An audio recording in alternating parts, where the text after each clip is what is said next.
Да, добар ден, уште наш од мене. Јас сум Миле Петревски, а ова е Аргумент Плюс на телевизија 24. Како што и напоменав во централниот дневник, ќе разговарам со политикологот Иво Рангеловиќ. Ви благодарам што ја прифативте мојата покана на овој последен ден од кампањата да направиме сублимат. Честа е моја, ви благодарам за поканата. Вечерва почнува молкот, денеска имаат уште неколку часа кандидатите да се представат, доколку не успеале тоа да го направат во овој период. Првото прашање би било околу време траењето на кампањата. Имаат ли доволно време да освојат кандидатите симпатии, гласови? Зборувам за неопределените, да им го свртат вниманието и да ги убедат дека треба да искочат во недела на гласање.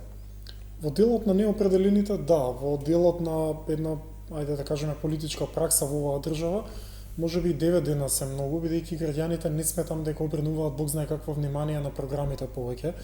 Не мислам дека постои голем интерес за истото или па дека веруваат во суштината на истите. Меѓутоа, доколку сте некој нов, доколку сте некоја помала партија или доколку сте независен кандидат и така натаму, сметам дека 19 дена е исклучително малку, особено за македонската јавност, да ве запознае, да влезете нели во што се вели, да ги вашата програма, не само програмата, туку вас како личност и како карактер да ве запознае јавноста и да се створи некоја нели. Да, сепак се локални избори, лица кои што не ги познаваат. Да.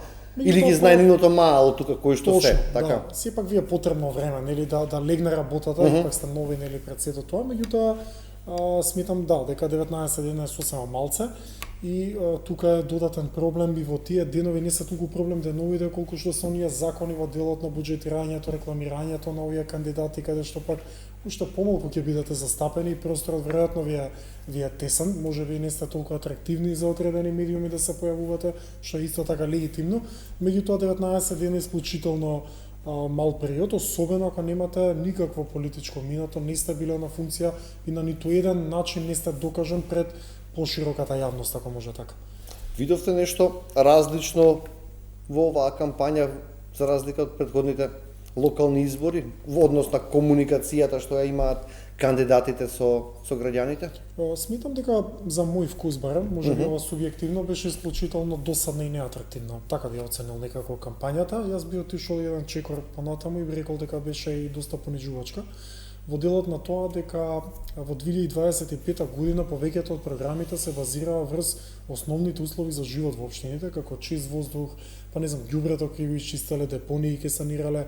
Значи ние се уште главен таргет, главен фокус на нашите кандидати и нивните програми има некои работи кои не би требало повеќе да ги изборуваме. Па слушам нешто градинки ќе правеле. Сето тоа возвија во описот на работното место, значи не е тоа нешто импресивно сега ние зашто би требало да гласиме.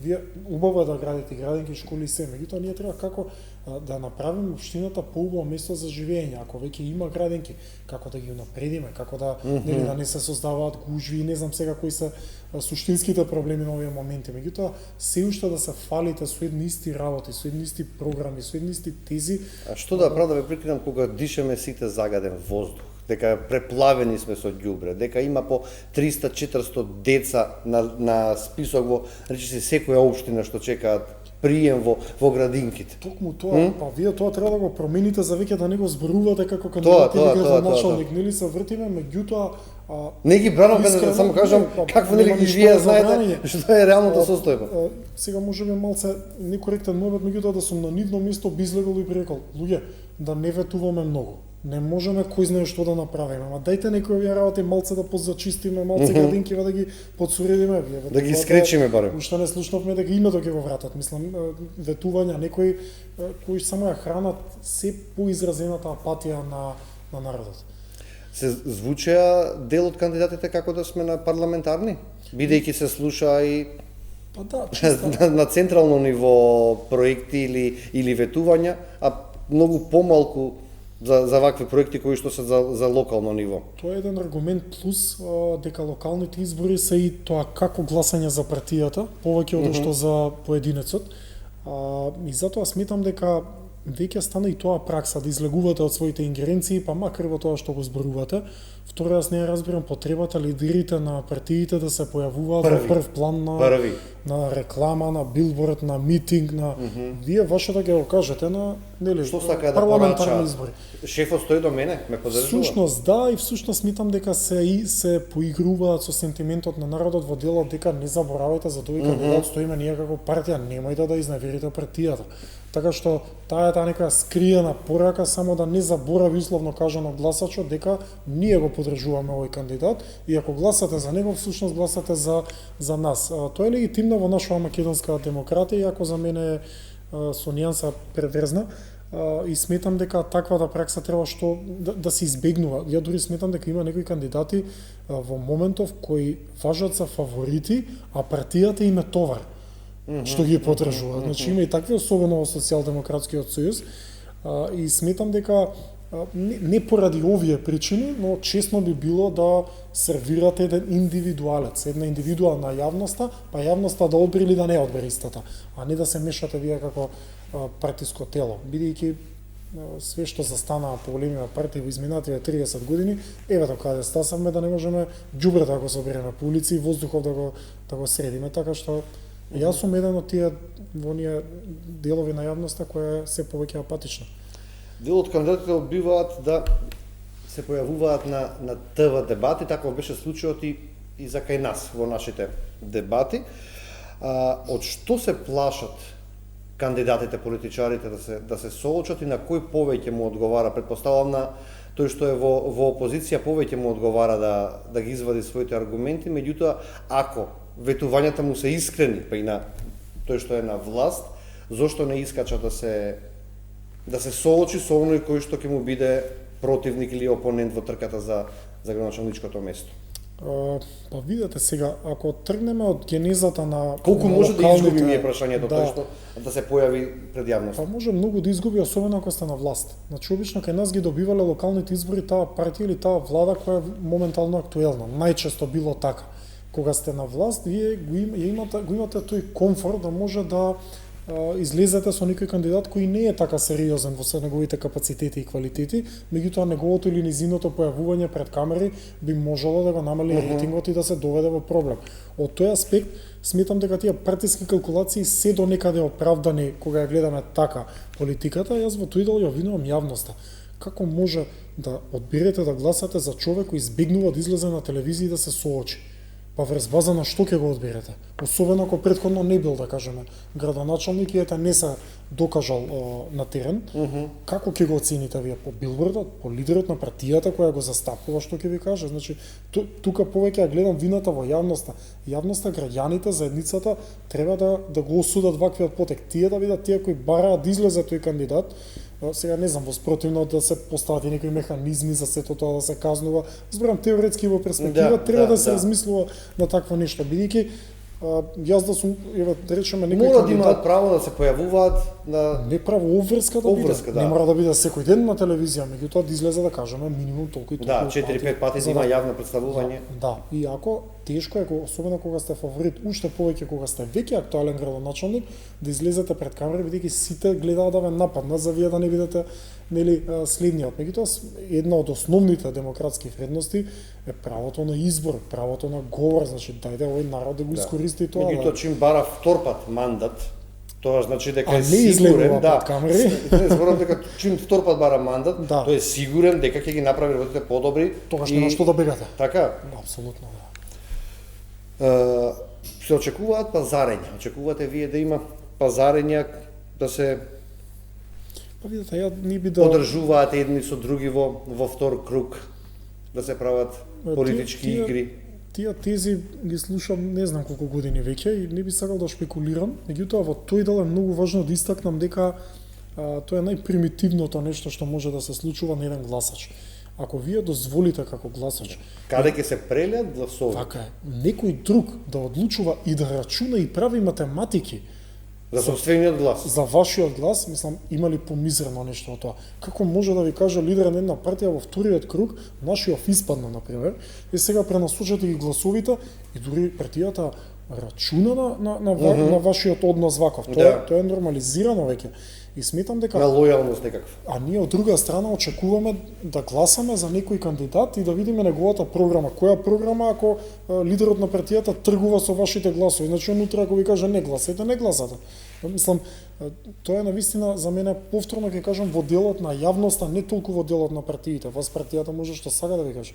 Така да и селете со државата, вие не мора да послушате. Значи во тој дел сметам дека јавноста и сега да седнеме во некоја кафеа на Скопје, ова е нормален муабет. Во втор круг СДС моите, таму кидат твоите. Мислам тоа ми е апсолутно примитивно и мизерно. И меѓутоа ние како народ не дозволуваме на партиите да тргуваат со нашиве. Ние сме некои подчинети субјекти во тоа гласачко тело, за жал. Црна кампања ми се чини дека имаше најмалку до сега. Или? Па барем јас не забележав многу. Не знам, си се согласил дека имаше исклучително малку. Меѓутоа мислам дека тоа е пред се поради известноста овој пат на изборите. Сметам дека ваква известност досега можеби и немало. И сметам дека кога е поделен народот, тогаш зоврива што се вели лонецот во општеството и тогаш испливуваат тие црни кампањи на површина. Но сега прво сметам дека нема потреба и второ не сум од оние кои ќе искоментираат дека можеби созреала политичката култура или партиите во Македонија, па затоа да ве прашам следно, бидејќи ваши колеги или политиколози или комуниколози сметаат дека оној кој што оди со црна кампања најчесто губи на крајот. Кој е вашиот став? Не е многу продуктивна таа аналитика, меѓутоа тоа не го заснова фактот дека созреале партиви, затоа овој пат нема црна кампања. Затоа што сега имаме партии кои генерално знаат дека ќе победат и партии кои знаат дека ќе изгубат. Не мислам дека е поделеноста мала, па сега нели едноставно таква е констелацијата на нештата на овие избори да нема потреба од црна кампања. Би рекол коцката е фрлена, дали има 4 или 5 општини ќе се дрзнам да кажам, зборам во оној македонски блок, жалам што ги делам на блокови, меѓутоа тоа е некоја реалност во државата каде што можеби да има некакви тактизирање и така натаму. Па да има и финале. Ета така, да, меѓутоа генерално е јасна атмосферата, јасен е воздухов, кажува.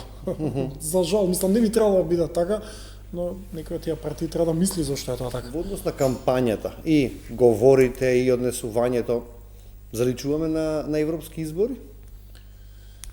Па да ви кажам искрено, оваа кампања во тој дел и не беше толку поразителна. Ја кажав дека е понижувачка во делот на програмите и приоритетите со кои се фалат секој од кандидатите, меѓутоа продукциски, не знам, наместено не беше толку страшно колку што знаело да биде лошо во Македонија, меѓутоа она што би го замерил кај повеќето од кандидатите, сега нека не ми зимаат за зло, да си ја пратам да кажеме кампањата на кандидатот за градоначалник на Њујорк, Зохран. Добро. Човекот е некаде моја генерација, 33-4 години, кој на секој едно провокативно прашање, на секој прашање од било кој тип, сепак се работи за муслиман од Уганда со пакистанско потекло и така натаму, тој одговара во сршта. Значи мора да се фокусирате на сршта, што е проблемот во општината.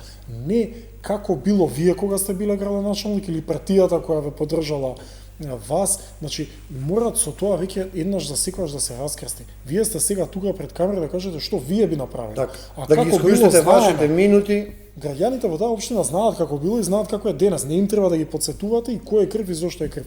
Значи сметам дека малце ни е потребен еден нов дух, една нова приказна во тоа предизборие. Доста веќе со ова што било. Јас кога ќе дојдам ќе направам тоа вака и онака.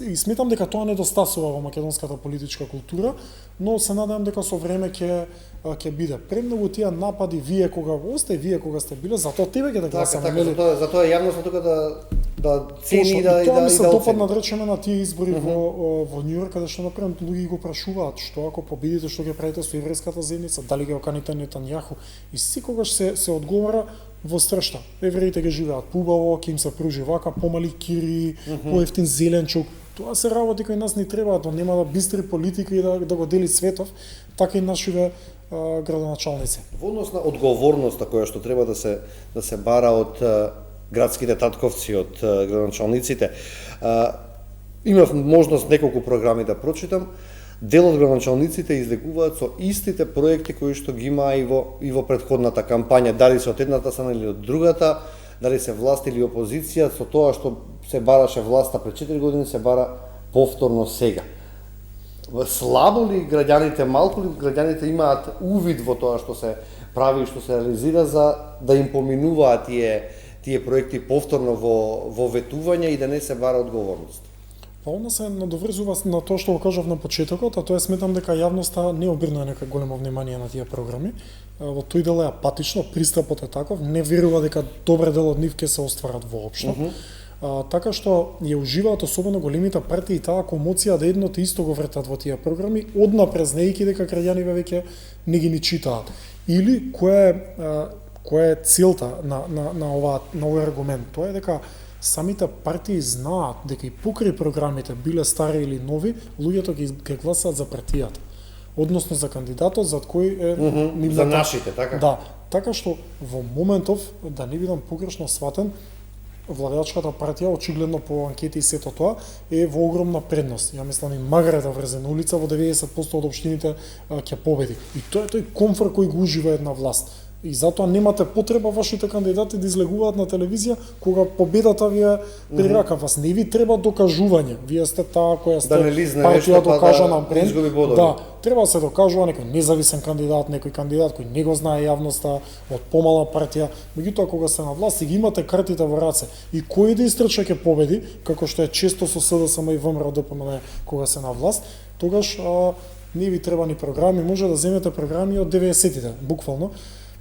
Така што сметам, не ме чуди ваквиот однос. Да. Можат ли овие локални избори да бидат одскочна даска за дел од кандидатите, па и од друга страна да бидат крај на една политичка кариера за други кандидати кои што би изгубиле? Јас мислам дека има кандидати на овие избори кои нивната политичка кариера завршува со самото тоа што прифатиле да бидат кандидат. Тоа е една работа. Втора работа, некои од нив и не се така наивни, не го направиле тоа безсмислено, него мислам дека влегле во внатрешпартиска трговија за да истрчаат воопшто како кандидат, однапред знаејќи дека ќе загубат. Бидејќи Ама и тоа има цена според вас. И тоа има цена, да. Така? Тоа се некои интерни пазарења, ништо не поминува веќе без пари во оваа држава. Или одработуваат нешто што претходно добиле? Апсолутно да. Така, меѓутоа не знам дали знае дека народот веќе тоа го гледа. И некој го гледа, некој го осеќа, некој го пречувствува, некој се мисли. Меѓутоа тоа е се потранспарентно и потранспарентно. И во начинот на однесување на тој кандидат, едниот вели ќе има втор круг, ќе влезам во втор круг, додека противникот вели ќе победам во прв круг, а додека овој вели не вика ќе победам воопшто, туку ќе има втор круг и ќе влезам во втор круг. Така што доволно е, а? Нели? Што да сте кандидат, излегувате самоуверено, јас ќе победам. Но ја мојата програма, верувам дека ако не веруваш сам во своето, сега тој што малку подобро чита политичка литература, знае што се случува зад сите овие зборови и ваквиот пристапи и однесување. Колку ќе биде сега битен резултатот за локалните, за да се има и предвремени парламентарни? Власта се помалку очекува дека ќе, односно дава сигнали дека ќе се одат на предвремени парламентарни. Меѓутоа може другата опозиција да инсистира. Политичката логика според мојот светоглед кажува на тоа дека не би требало да оди владеачката партија на предвремени избори. Од проста причина што шансите се големи да освои помалку гласови од тие што ги освоила на претходните. Претпоставам за тој ретерира сега во... Да, и нема тука ништо лошо, нема ништо лично, значи тоа е еден нормален процес, така што логиката е таа. Меѓутоа, доколку на локални избори освои повеќе гласови, или тука некаде се тоа што ги освоиле, тогаш ќе биде повелета. Да, се отвара вратата и ќе биде повелета ајде на предвремени. Така што и логично е да сега почека што ќе се случи владава со изборите, па после тоа да се прават одредени калкулации. Тоа е едната варијабла во равенката, а другата е како ќе се однесува европскиот фактор по изборите. Значи дали ќе притисне ова делот на Бугарев устав, измени и така натаму, бидејќи за такво нешто доколку има сериозен притисок е треба некаква реорганизација на коалицијата или нова некоја партија да влезе или пак предвремени избори. Значи од овие две варијабли сметам дека најмногу зависи одговорот на прашањето дали ќе има предвремени избори парламентарни. На неколку пати ја спомнавте тезата дека ќе се гласа за партија, не за Уверен сум во тоа. за личност. Тогаш како би се променил изборниот законник за да имаме подобро општество, бидејќи само ако гласаме за личност ќе може да работите да бидат подобри? Па тоа е добро прашање, кој бара малку поширок елаборат во одговорот, меѓутоа е нешто што партиите па не го сакаат. Токму така. Да, тоа го храни и системот. Се што не сака партијата го храни системот. Сакам да ја во неколку наврати сум изнел една теза за која често пати сум насудуван дека во една демократско општество не треба така да се функционира, меѓутоа ние мора да имаме механизам за тоа кој може да биде кандидат за листа или кандидат за градоначалник. Не може секој човек што ќе реши дома после ручек да реши јас од утре ќе се кандидирам и тоа е тоа. Значи мора да постои некаква филтрација, да биде тоа бекграунд да биде таа функционално писмена личност. Значи вас треба цела една општина да ви го даде кормилото на бродот со кој вие барате да раководите. Да. Значи потребно е колку толку да се издвојувате во било што, дали е во вашиот бизнис, работно место, професор сте, не знам, водител, се едно новинар, треба во нешто да се истакнувате, да сте биле докажани барем во едно поле. Значи има такви многу механизми, истото важи за овие на листата, бидејќи не можеме ние, јас на еден еминентен новинар и поранешен водител во една дебата ми вика ти со ова ги нарушуваш демократските вредности, бидејќи демократијата ускратуваш. Нас ни овозможува да секој од нас да може. Ако е така, тогаш немој да се лутите зошто градоначалникот не го исчистил ѓубрето, не отворил нова градинка и дишиме вако воздух.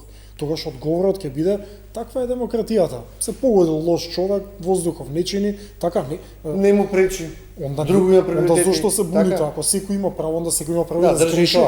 Така, затоа сметам дека политиката е сериозна работа. Иако е локалната политика, не ја сметам за политика, меѓутоа и таа таква каква што е, нам таму не ни требаат политичари со кравати. Таму ни требаат теренци, луѓе со организациони нели квалитети, поможност со некоја педигре во тој дел, нели каде што народот може да вас подобро да ви е председател на куќен совет, градоначалник, одошто политичар во кравата што нема 2 дена работен стаж. Значи таму не ви треба политика. Таму ви треба чисти улици, клупи, контейнери, да се справувате нели со воздухот и така над. Нема тука политика. Тоа е организација на едно живење во рамки на дадени граници, без стран фактори така натаму. Така што сметам дека во тој дел мора да има некоја механизација, бидејќи сега кој сака оди, кој сака може, отворам социјални мрежи, ја мислам дека немам човек што не е на листа некаде во некоја општина.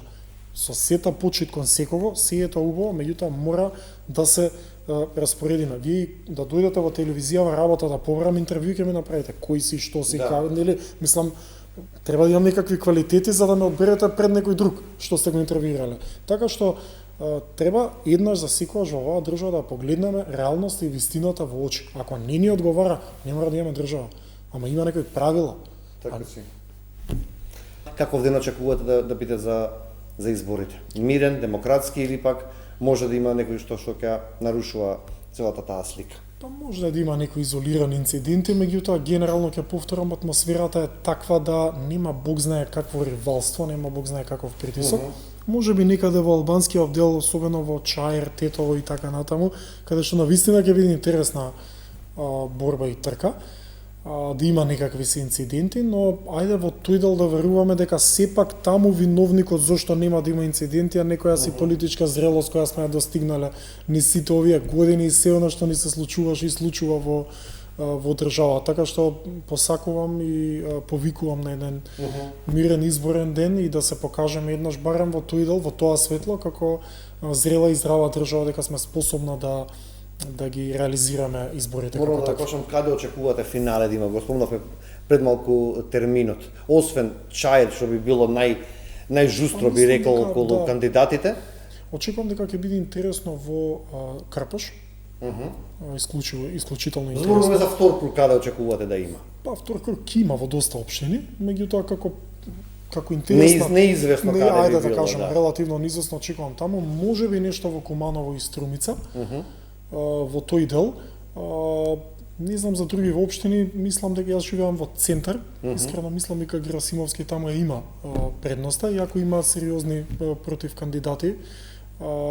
Така што во другиве, освен ги споменавме албанските делови, не сум Валандово, не знам каква е ситуацијата, нешто таму мислам дека има интересен, квалитетен кандидат и опозицијата па ќе биде интересно, но оние што се бастиони, да ги кажеме на ВМРО ДПМН е прецепато некаде да се малце на стаклени нозе, меѓутоа ВМРО каде што ги има своите бастиони, сметам дека ќе издвои победа. Сега дали било тоа прв круг, втор круг, тесно или широко, мислам дека нема простор за нешто, како што например град Скопје. Град Скопје има исклучително добри кандидати. Би морал да ги пофалам.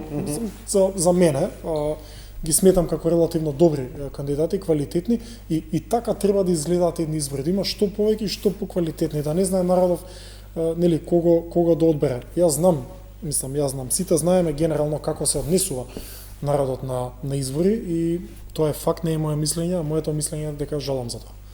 Ти благодарам уште еднаш што денеска си мој гост. Благодарам на вас. Почитувани, овде завршува Аргумент Плюс за денеска. Ви благодарам на довербата, останете со програмата на Телевизија 24. Од мене пријатно.